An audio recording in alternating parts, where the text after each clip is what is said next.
Welcome to Catalyze. I'm Ani Tirado from the class of 27. Today's episode is a recording of a 7 talk from the 2025 Alumni Forum. This talk, given by David Jernigan from the class of 2000, is entitled Before the Eulogy. A gulp from my glass of Chardonnay was unsuccessful in stopping the wave of emotions that swept over me that day 6 months ago. 3 minutes of awkward silence followed as I wiped away tears and struggled to gather myself to answer a rather simple question from the audience. Countless deep breaths later, coupled with an encouraging standing ovation, bought me enough time to finally answer the question that hit me like a ton of bricks that day. What do you want your legacy to be?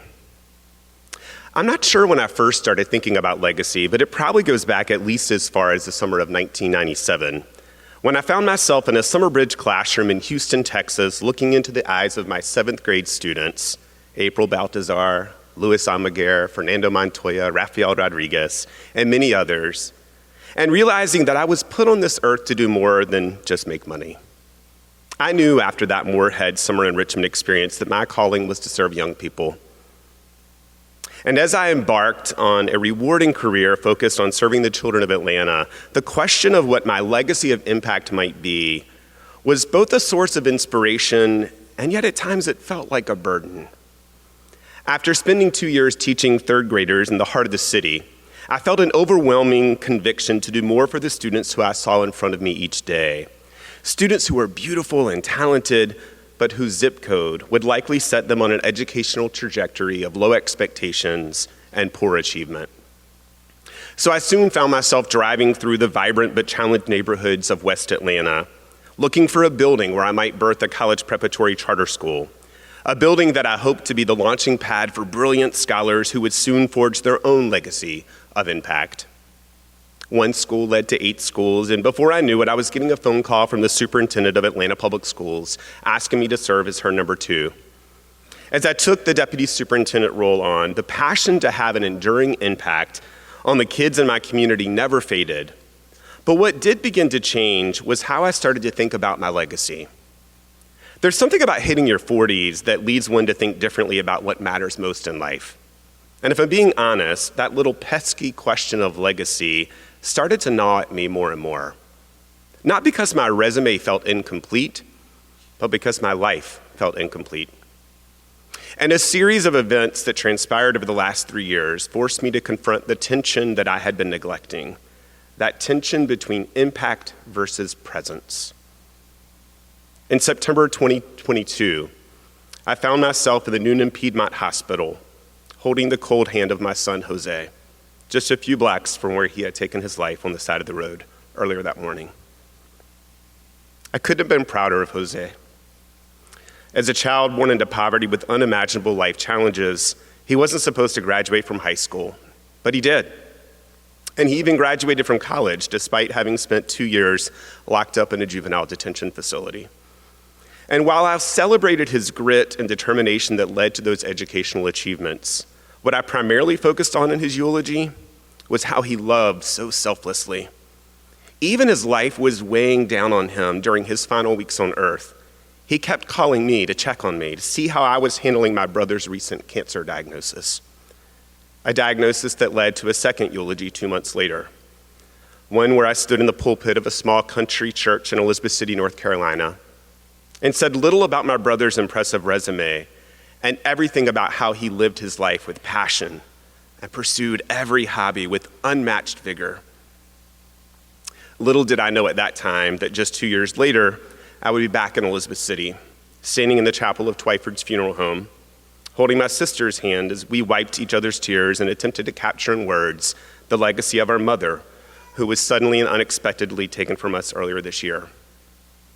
We found inspiration from the red and black dish towel that hung in my mom's kitchen for years, likely unnoticed by most who visited the home. The dish towel read, "Live every moment, laugh every day, love with all your heart." There likely isn't a mantra that better captures the way our mom approached life. What do you want your legacy to be? There's no way the gentleman who asked the question on that day could have known how deeply the question of legacy had recently been weighing on me.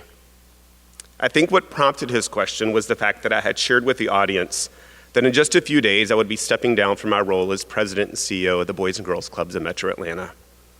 Yes, at 47, I was retiring. I never could have imagined that my neurology appointment at Grady Hospital on October 7th, 2024 would have led to this. I remember staring at the pale, sterile walls of the examination room after having been poked and prodded for what felt like hours of an EMG test. I had no reason to believe it was anything serious until I saw the doctor's face as he slowly closed the door behind him and took a deep breath. Of course, I'd heard of ALS, otherwise known as Lou Gehrig's disease, but I wasn't very familiar with it. He patiently explained that it's a nervous system disease that affects nerve cells in the brain and spinal cord, causing loss of muscle control and eventually affects control of the muscles needed to speak, move, eat, and breathe. Do I have any questions? Of course, I had lots of questions. But the only one that I could articulate in that moment was, will I die from this? He graciously explained that there's currently no cure for this disease and the average life expectancy is 2 to 5 years, but that he's seen people live much longer. I fought back the tears until I got outside and called my best friend, who came immediately to the hospital to comfort me. In the quiet stretch of days and weeks that followed, I wandered through deep reflection, pondering how to give meaning to the life I had left. And having just delivered 3 heart-wrenching eulogies, I couldn't help but think about my own funeral and what might be said of me. I decided that my resume had largely been written, and it was time to focus on being present and living my best life. Hence my retirement on May 1st, 2025. It's probably no surprise that since my retirement a few months ago, I'm still very engaged in my community and through several nonprofit organizations, and I hope to continue to have an impact on Atlanta for many years to come. At the same time, the things that are bringing me the most joy these days are typically not in the boardrooms or the Zoom meetings where I used to spend so much of my time. The things that are bringing me joy are the mornings where I take a little extra time to sip my coffee while taking in the city skyline, or the nights where I sit on my couch with a bag of French onion potato chips and binge watch a Netflix series into the early morning hours. Or the lunches, dinners, and coffee dates with former students, colleagues, and friends that go on for hours because there's white space on my calendar I've never seen before. Or the nights out with friends who call on a random Monday and want to know if I can join them at our drinking spot and shoot pool. Or the beach trips with my sister and nephews, or random excursions with friends that will hopefully continue to take me to places around the world I haven't yet seen. Those experiences and how I choose to just be present will hopefully be threaded into my legacy story because they represent the totality of who I am beyond David Jernigan, educational leader and nonprofit executive. You see, when I finally mustered up the strength to answer that gentleman's powerful legacy question, my answer felt incomplete. I could only string together 6 words of what I would want my legacy to be. He loved the children of Atlanta.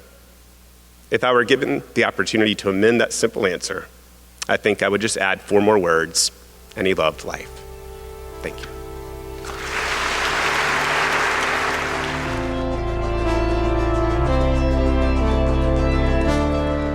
Thank you for listening to Catalyze. I'm Ani Tirado from the class of 27, and that was David Jernigan from the class of 2000.